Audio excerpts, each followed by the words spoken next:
On behalf of the National Public Housing Museum, we thank you for tuning into our oral history audio listening series, Out of the Archives. In each episode, we will share a diverse range of stories told by public housing residents from our oral history archive. Stories make up the backbone of any culture. They tell us who we are and where we are from.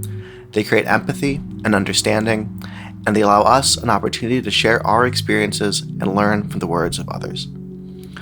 The stories in our archive lift the voices of an oftentimes marginalized community and create a space for important conversations to happen. Here at the NPHM, we firmly believe in the power and importance of everyday stories and their ability to expand and redefine our understanding of American history. Our mission is to preserve, promote, and propel the right of all people to a place where they can live and prosper, a place to call home. And we hope that this collection of stories not only reinforces that belief, but can shed a light on an American experience that is all too often left unheard. Earlier this month, the museum learned of the passing of our board member, Saul Himmelstein. We are all deeply saddened by this loss, and will remember him fondly as an advocate not only for the museum, but for public housing on a whole. The museum's board chair, Sunny Fisher, wanted to share her memories on Saul's legacy. We are deeply saddened that Saul Himmelstein, a treasured National Public Housing Museum board member since 2009, passed away on December 8, 2020. Saul grew up in Bradley Court, a public housing development in Newark, New Jersey. He understood from his own experience that having decent housing was the basis for a successful life and should be afforded to everyone.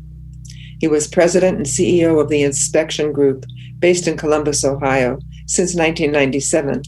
And it was through his work inspecting public housing developments all over the country, including Chicago, that he learned about the National Public Housing Museum.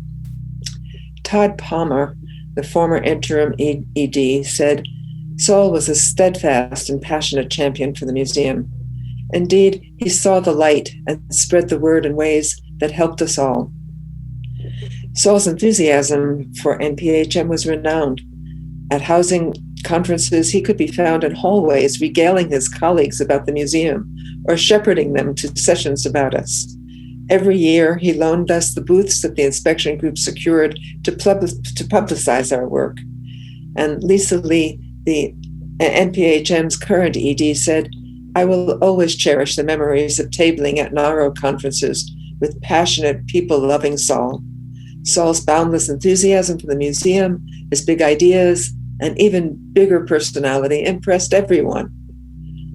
He had an idea a minute for supporting the museum, large and small. For example, he would often send gifts for the board, most recently lapel pins depicting the museum's new logo. And though he could seem gruff, his distinctive New Jersey accent, often rising above other voices when he wanted to make a point, was always respectful and supportive and humorous. He engendered affection and respect from all who knew him. It was our good fortune to experience Saul's warmth, his gusto, his generosity, his smarts, his larger-than-life presence, and we will miss him greatly. Keith McGee, the museum's founding executive director, called him a gentle giant among us, and he was. Thank you. Thank you, Sunny. In this episode, entitled Close to Home, Reflections on the Animal Court, we wanted to celebrate the end of a long year by sharing a selection of stories that are central to the museum's future home in Chicago's Little Italy neighborhood, the Jane Addams Animal Court.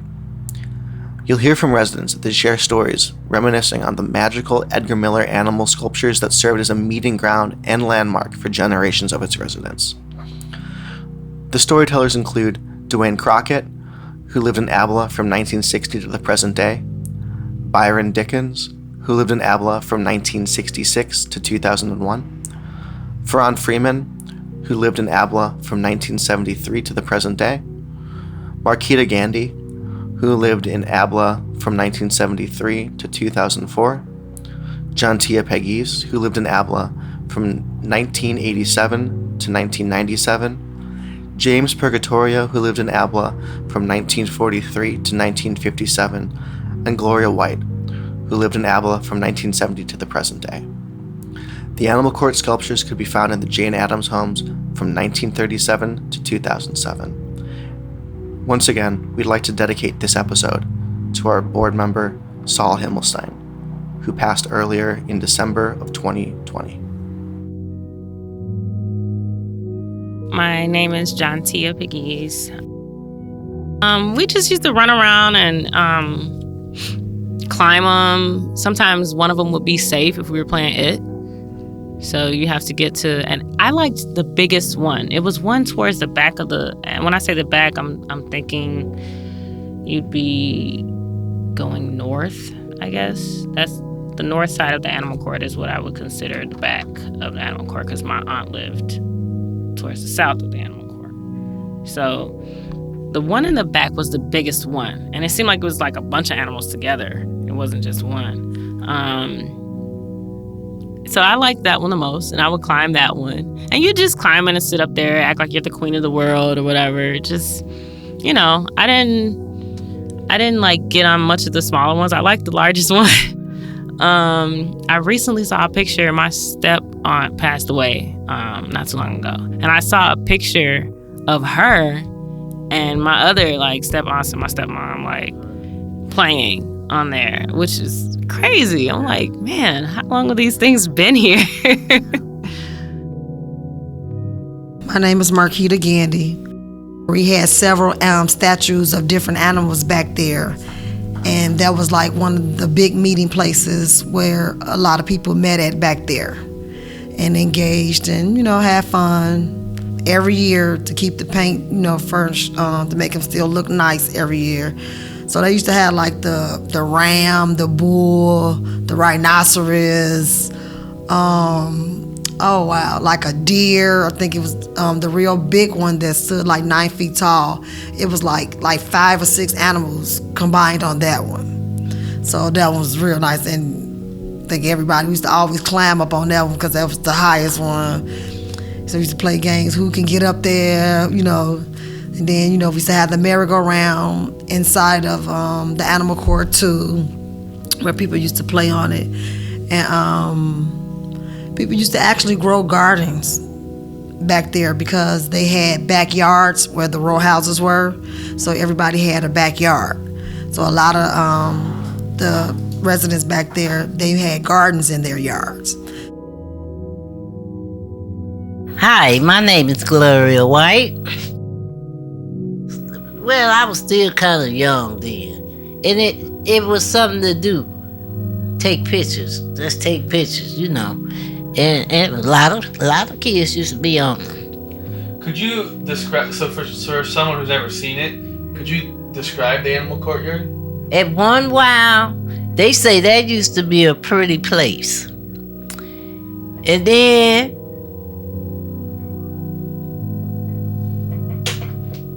people moved in there with kids, and they just didn't take care of it no more. My name is Brother Byron Dickens. It was especially in the summertime. You went to what you call the choke house, where they were giving you free lunch, and you went to the animal court just to hang out. Sometimes on the weekends, they would do skating parties. They would hire a DJ. Do skating parties. Somebody's selling snowballs, somebody's selling candy. So it was like a community hangout place. You didn't do a lot of bad stuff till it was night, because some of the mothers would be, enjoying the weather as well. And they knew each other. They had Bible study. My mom used to go by and cook for, some of her friends that was older. So it was a great place to just go and, okay, what's going on in animal court? Not to say that, at night you knew crime was, so that's what it was saying, when the street lights come on, be in front of this door. So we knew. But then, the people that lived in the next hallway, we was all friends. So we had a problem being in front of the house. So, but those animals, like I said, Mr. Farley used to paint them, and we'll come right on them, especially if they, if it was white, if he painted them white. I seen one of the Strausses out there, I remember that one. just sitting on them. It was just a place to, you had benches, but we wanted to sit on animals, especially the real big one. It had a big one that used to be in the middle of, not in the middle, kind of like at the end of the animal court by the building. That was a challenge to climb on. So it was just a place where you can be, have some fun, but in the daytime, great place to be. James Purgatorio. The animals in the courtyard were about a block away from our house. And although I spent some time there, it was not my favorite stopping place, simply because, number one, the animals were not very inviting to play on. I mean, I always had the feeling that they were difficult to climb onto and, just enjoy them as animals. They were really something that were more scary to me than they were places to enjoy their presence. So I never really got at all attached to them, but always remembered them fondly from the standpoint that they were so unusual, and I don't ever recall being any place that had anything even close to something like that in the neighborhood. So what I did is I'd walk through there, and when I would walk through there, it was usually early evening after dinner, and there were just throngs of kids throughout the courtyard. Some of them playing on the animals, some of them just other games that they were playing, from a little bit of softball, pickup, and ring-a-levio, if that was a game that some of them were familiar with, and hide and seek and so on. But just kids having fun, running around and enjoying the summer and the surroundings in that neighborhood or in that particular courtyard area. And it was a place that we all talk about, and talk about it with some reverence, because of the uniqueness of the way it was designed, and just it was such a drawing location for so many kids to be there and just interacting with all the other kids. Phron Freeman. There were stone animals, a hippo. It was a monkey bar, hippos and pandas, and I think it was like three. It was like two. It was 3 sets of twos, I think. I'm not sure. Then it was the big one, the big elephant or hippo or whatever that was, in the back of the animal court. And we called it animal court because those were animals, stone animals, inside of the open field by the apartments. We had festivals. We had concerts inside the courtyard. We had like a Jane Addams. We had a Mr. Farley Day. Mr. Farley was like the maintenance man. He was like the one that put up the Christmas lights all around. He did the maintenance. He was like the father of all our fathers. He was like, for the ones who didn't have one, Mr. Farley was like the granddad, the father, the granddad who made sure we celebrated, we had fun, So, growing up, we had little concerts, we had little talent shows in the animal court. Dwayne Crockett, Dwayne D. Crockett. Yeah, he had about 15 different animals in there. Hippopotamus, elephant. I used to work for Jane Addams. I went over there for a few years cleaning up that animal court. Okay? So, as a matter of fact, I'm the one that gave one of the gentlemen in the museum pictures of the animal court. So y'all could have it. So I can't tell you all the name of the animals right now, but it was quite a few over there. But they're only putting about 4 to 6 of them back over there. Anyway, when all of them supposed to be back over there. Okay? So, Well, my favorite was the elephant. Okay. He had trunks, you know, you sit up on his back, he'd put you up on his neck and carry you like you were sitting in the car seat or getting on the bus or anywhere else, you know what I'm saying? And you could slide down that side. It had a little small slide side, you could slide down that side, but there's a step you had to climb up on them to get up on any of them. Unless somebody pick you up and put you up there. Once again, the NPHM thanks you for listening to this episode of Out of the Archives. This series is supported by the Institute of Museum and Library Services, the Illinois Arts Council Agency, Illinois Humanities, the Kresge Foundation, and the Department of Cultural Affairs and Special Events.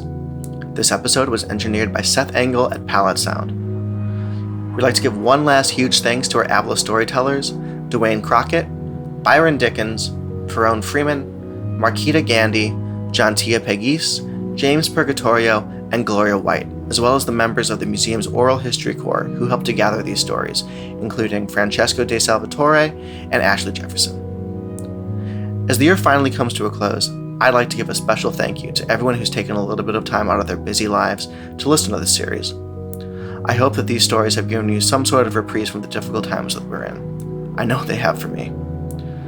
Thank you again for listening, and we look forward to sharing more stories with you in the new year. Have a happy holidays from everyone here at the NPHM.